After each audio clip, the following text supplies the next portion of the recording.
今天用3个鸡蛋做了健康无添加的蛋黄小饼干，让孩子吃起来更放心。每一个都是香甜酥脆，而且做起来快速又简单，15分钟就可以搞定。这款小饼干我们需要用到1个纯蛋和2个蛋黄。在天气比较冷或者从冰箱里冷藏拿出来的鸡蛋，我们可以放入烤箱用发酵模式回温10分钟，也可以把鸡蛋放入温水里面泡10分钟，这样可以减少打发的一个时间。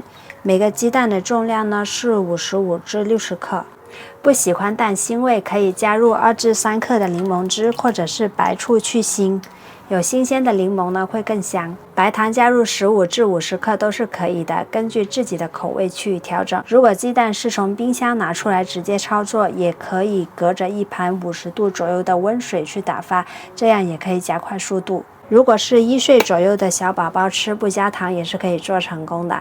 今天用线棒来打发，速度会更快一些。鸡蛋糊打发至体积明显变大，有纹路出现，颜色发白，提起打蛋器的时候跨8字，纹路不会马上消失，维持大约15秒左右，有堆叠感。这样加入面粉后呢，就不会容易消泡啦。再加入低筋面粉，记得要过一下筛。如果没有低筋面粉，也可以用普通面粉代替，就是做包子、馒头的那种中筋面粉。再用打蛋器低速打10几秒，就可以混合均匀了。再加入10克的黑芝麻，搅拌均匀。最终混合好的状态是这种比较浓稠的状态，如果太稀的话，就再加入少量的低筋面粉调和一下。现在就可以装入裱花袋了，挤成大约是1元硬币的一个大小。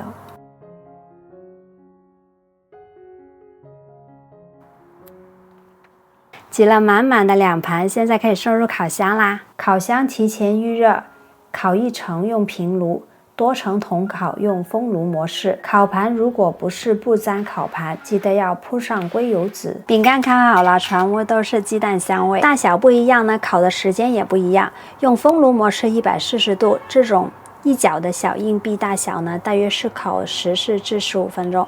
这种比1元硬币还要稍大一些的呢，大约是要烤16至18分钟。刚出炉的小饼干呢，还是有一点点软的，放凉以后呢，它就会变得很酥脆的啦。放凉后在密封罐里面保存，可以存放1至2个星期。口感和营养并存的一款小零食，喜欢就赶紧去试一下吧，等你们来交作业。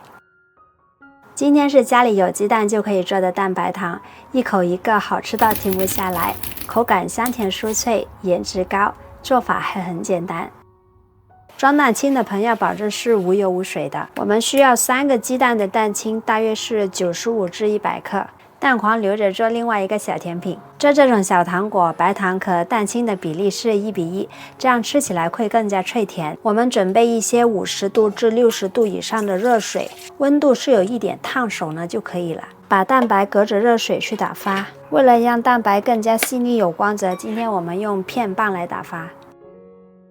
糖我们分3次加入，出现大气泡的时候，我们加入第1次糖。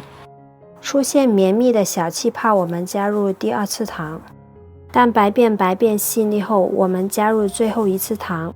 把底部和边缘的面糊手动搅拌一下，起起来是这种比较硬挺直立的这种小尖角呢就可以了。这个打发好的蛋白它是非常有光泽很硬挺的一个状态。我把其中的一半先装入了裱花袋，另一半我加入了一些植物色素。继续用打蛋器混合，速度会更快。漂亮又好看的粉红色就做好啦。先用一个裱花袋装入花嘴，再把蛋白霜放进去，这样烫花嘴会比较方便。铺上油纸或油布脱模会更方便。我用的是18尺的裱花嘴，现在就可以送入烤箱啦。出炉后的蛋白糖可以轻松拿起来，不沾油脂，这样蛋白糖就是烤好了。这个蛋白糖它的口感是那种超级酥脆，放凉后呢，尽快放入密封罐里面保存，放1个月都是没有问题的。